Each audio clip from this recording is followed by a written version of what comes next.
there are always 2 winners in this group format and 2 losers. We already had our winner match decide that we will have Byung. That was our first Terran representative to get out of Code A into Code S, joining Maru in the ranks of 2 Terran players, but now it's time for Fantasy against Vampire. We could still potentially have 2 Terrans get out of this group today. It could happen. It definitely could happen. Fantasy has to step it up a little bit though, and the same as I guess the Trooper Super here was a little bit disappointing in the series against Solar. Heavy Rain is going to be the first map, which works quite well for Super here, since it is the map that we have seen most Protoss players pick versus Terran today, and also in the last Group A groups. Yeah, this is true. So Fantasy really needs to step it up as well.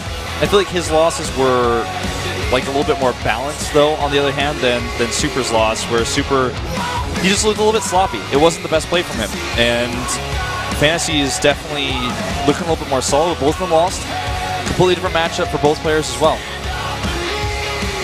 Yeah, and well, right now in this matchup in particular, the one thing that I'm really curious about is how Fantasy is going to do, because in the past he was really struggling against Protoss.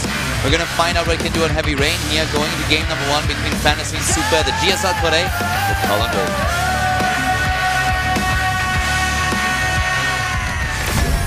Fantasy versus Super. Starting to the top of the map in red, we have Fantasy. He fell into the loser's match after being defeated by his former opponent Byung, who now advanced to Code S. Has to deal with a Protoss player in this game. Yep, this Protoss player down here at the bottom right in the blue.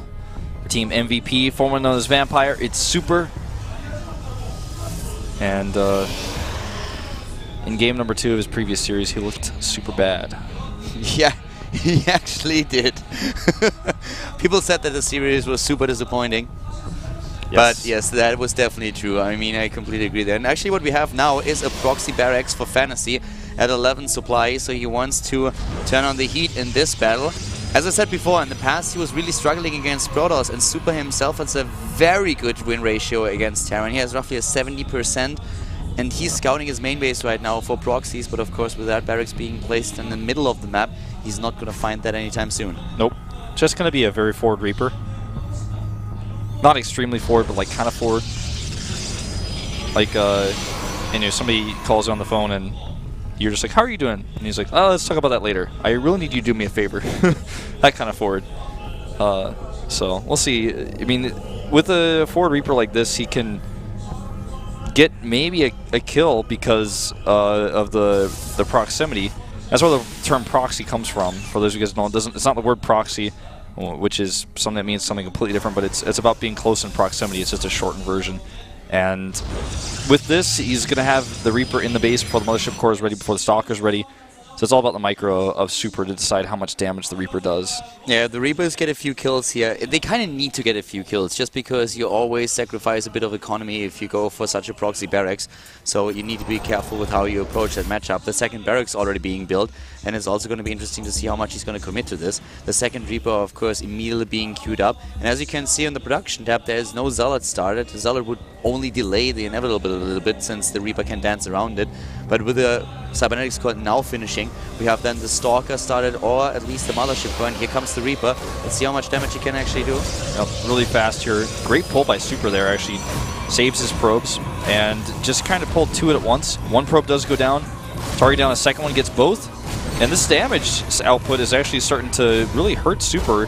Having to micro really, really crazily against us. The Mothership Core, I don't know where it's going, but it's not going the right place. Looks like he wants to catch the second Reaper, but... Well, he's going across the map because I think he wants to do some damage on his own. Counter damage, but that's why the second barracks is there. Exactly, that's where the second barracks come into play with those Marines that are currently being produced. And now that we have double Reaper, he can really just try to draw the Stalker's attention away and maybe kill even another Harvester. The Reapers back at home, they will deal with that no problem. Sorry, yeah. the Marines, of course, yeah. That's the reason, because I was starting to wonder why he's making a second barracks home. Is he going to try to do a follow-up push to this? I don't know if this is worth it. He costs him so much production time. 3 Marines will push this back. Yeah, Marines immediately pushing the Mothership Core back. Well, it's trying to dance in there. There's another Marine on the low ground suddenly. He actually might kill this. It's going to be so close. Oh, he lifted his barracks, so he doesn't have another Marine. If he had one more Marine, though, he would have killed it. Wow, 25 hit points. That was really a close one. And suddenly, with the Stalker being juked here, the double Reaper into the main base could get another kill. There's one Stalker waiting, but with nice might. Yes, he gets it. He gets an additional kill. And does he get away with a Reaper? Yes, he does. One more shot would have killed him. He gets away. That was a really close one, but he's able to save that. So now we have a lot of Harvesters taken out already. And for Super, it's going to be that tech into Twilight. He's going to go for potentially Blink there. And the problem is that's a one-base build right now with less Harvesters than he would usually have. Yeah. And also, of course, the Reaper's getting into the base, getting the scouting information. Not quite sure if he saw it. I don't think he saw the Twilight Council, really. He might have. The Reaper went actually pretty deep to get that second rope. You know, he did see it. I'm pretty sure. And he sees everything else, so he knows. Now he chrono boosts this as well. Yeah, he knows. Photon overcharge to kill a Reaper. Does kill it though. That Reaper's like, wow, you killed my friend for that. And he just needs another bunker there. It's really going to build that. Marauders are being produced. This is pretty good for Fantasy now. He has another orbital coming up. Doesn't need to put that down on the mineral line, but what he just needs to play it safe right now. He already knows that his opponent doesn't have a second base. He himself gets 2 additional bunkers as Stim started. Marauders produced. Things are looking very good for Fantasy in this game. Never underestimate a Blink Stalker play, though. You know, this is a game that is almost like surely won for Fantasy right now. I mean, the Twilight Council is so far away from completing that Blink. But if you get complacent for just a second, the Stalkers get that right angle with a good time warp and kill the majority of your units, then with good micro, the Blink Stalkers are never going to die. And Stim is also a really far way away. So, yes, Fantasy's in a good position. Yes, Fantasy will likely win this game, but he has to keep those bunkers up, and he needs to make sure that he's got his units spread, and as soon as he realizes the Stalkers are there, he needs to get SCVs ready for repairs. Just the numbers of Marauders, that is the really scary part. Stim isn't done, and that is, of course, a big help, but those Marauder numbers, they are pretty crazy, and he's just sitting there. There comes an expansion for Super. It looks a little bit like he really doesn't want to commit, but just wants to scare Fantasy a bit. The problem is, though, that we have already a lot of Harvesters here for the Terran players at 33. He has the double mule. And there comes a scan. He scans and he does not, yeah, he sees 2 things actually with this. He sees the Nexus and he also sees the gateways are not warping in or being chrono boosted, which means there's no hidden Stalkers. So what he sees at the front of his base is what he sees. I think we just went into Super's vision there for a second. Yep, this is Super's vision.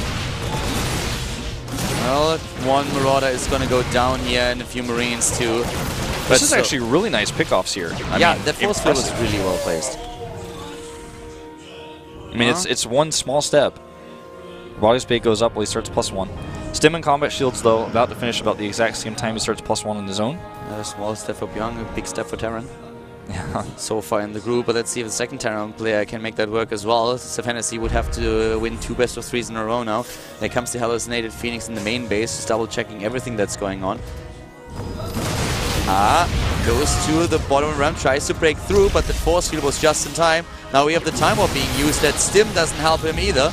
There are no medivacs yet for the repair. Snipes one of the Marauders and tries to get those few Marines in the low ground as well. I think he actually could have even committed more. He has Blink. He was treating those Stalkers like they didn't. It's okay as it is. The unit's struggling to get down there on the time warp. He's going to land his command center, but all the mining, the extra mining that we had for Super kind of evens up the economies. And this is just like a great example of how Blink and pressure in this matchup can get you back into a game that you're very behind in. Yeah, it's just like it was the right choice for Super to actually not commit and transition out of this. If you would have committed there, he would have lost the game for sure. There were just too many Marauders, too many bunkers, Fantasy playing it extremely safe, having that second orbital there to not overcommitting to the Harvest account. So it was a really good choice for Super to say, like, you know what, I can't commit here, I'm just going to try to fake you out, try to contain you for a little bit, and I'm going to get your base behind this and try to catch up. It's still pretty difficult for him to make this work, but right now we have the Terran player just moving across the map, looking for a few kills here. Doesn't want to use the Stim since the medivacs aren't there just yet, but one of those Stalkers nearly going down for a second, moving into the Terran army. That's not where he wants to go. This micro is incredible from Super. Yeah, it's really good. It's really what's bringing him back into this game. It's much better than what we saw against our Zerg player Solar earlier, where he was just totally botching everything. Observer just barely does not see this army here, but I think he can assume that it's past his Observer. The Mothership Core is very low on hit points, but it does have enough energy for that overcharge, which is going to be so important if the Terran commits. Second Colossus is about to be out, and he doesn't know that, but he has to be careful. I don't think currently here's a good idea. Forcing it, baiting it, and just eating one shot on the Marauder, that's worth it. Exactly, baits it. And don't forget that we currently have a better harvest account for the Terran player that has the additional mules. The economy is just simply better for Fantasy. But Super was able to really catch up a little bit in this. And with the Terran player still being around here, there's always the danger of him lifting into the base. The one thing that Fantasy doesn't really know is that there's currently an observer watching his every move. Yeah, this is... Additional supply depots. Well, let's see. Army supply is almost dead even. Blink plus the +1 upgrade for both players. Composition-wise, the two Colossi, all that Fantasy can do is stop a third base and take his own third. And if he commits to anything more than that, he's making a mistake. Gets this observer, that's really nice. So now we can start doing a little bit of drop play. Decides not to commit. He may have gotten a whiff of those stalkers there on the edge with his medevac vision. And here comes Super. He's fed up with this. He wants to take his own third. Look at the split, though. Look at the concave that Fantasy has already made. He's got so many Marauders here. He wants to rush down those Colossi. One Colossus pulled back. Perfect micro here from Super. Super is blinking now behind those few medevacs and is trying to snipe them. He is chasing them. Takes down medevac number 1 and 2. Only 3 left here. 3 Vikings on the other hand. He wants to have something on the field against those Colossi. And now we have 132 supply here for Super, the Protoss player, really starting to catch up. He's just... Well, this could actually be really weird. Oh, that was close. Oh, one of the stalkers actually going down. Yeah. This is exactly what I said when I said you can stay here and try to delay a third base, but anything more is a mistake. Because, you know, fighting this even with a perfect concave there, Super's micro is incredible. He's got Blink, 3 bunkers going up, the third base is evacuated, he saves the SCVs. Stalkers are on the chase here. We have 6 Vikings, and on the high ground they can do a lot. Here we go, the bunkers, they are not ready just yet. The Vikings in position already, and they get their shots off. Force fields go down here, the Vikings get their shots up like you said, but the vision with the Colossi chasing the Vikings back. The Stalkers doing so much, the Colossi on the ground not actually targeting as well as they could be. The army supply for Fantasy is just gone. He's down to 36 against 59, and Super is pushing his way in. He fell behind in the game thanks to the opening of Fantasy, but the comeback is here. He has still 3 Colossi, is pushing his way into the natural, taking down that last bunker. The Blink onto the high ground, no more Vikings. Kills the missile turret that takes down 1 Colossus. This is game. He's got nearly 1 Colossus, it just escapes. He's got the Colossi here to continue to kill the SCVs. The production is camped. Blinks onto those SCVs, giving the rest of the units a chance to try to come down the ramp. It's just not going to happen. It's a slaughter. They go down as well. There's nothing left. 36 supply against 102. Fantasy had such a good start in the game, but Super, he manages the comeback. GG! And game number 1 goes to the Protoss player. Trying to attack that location instead of just saying, all right, well, you have 3 Colossi, I'm going to go away here and let you have it. I already have my base up. I'm ahead in that sense. That's what really gave him that opportunity to go for that big attack. And Fantasy, I think he realizes that. That was a game where he had an advantage. He had an uncomfortable position, I think, because of the Blink Stalkers that were containing him. He felt really pressured to make something happen. But I feel like if he just walked away, he didn't really have to commit there. I mean, it was a great split. He underestimated the power of those Colossi. He really thought he could just push his way through there. It looked so good for him, and then he loses the game like this. Now he's suddenly down 1 map, and if he loses another one, he is in Code B. And an 0-4. Or no, he did win 1 game in the TV2 series. Yeah. I was getting that confused with Super's 0-2. He took 1 of the games against Beyond. But right now, Super is up in the series, and this is Habitation Station. This is the map that Fantasy chose. If Super, on the other hand, loses this game, then he will have the map choice for game number 3. Yeah. Fantasy got to get his wits about him here.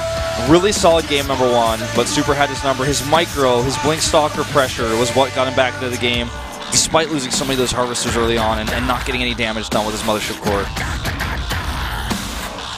This is going to be really tense here. Terran players are not too happy about the development in game number 1, and they were probably really having a bit of a good happy moment there when Pyong was able to qualify for Code S, but a lot of hope still rests on Fantasy's shoulders, and he has to win 2 back-to-back now if he wants to go to the consolation match. Let's see if he can do that. Fantasy going up against Super in game number 2 at the GSL Code A. Well,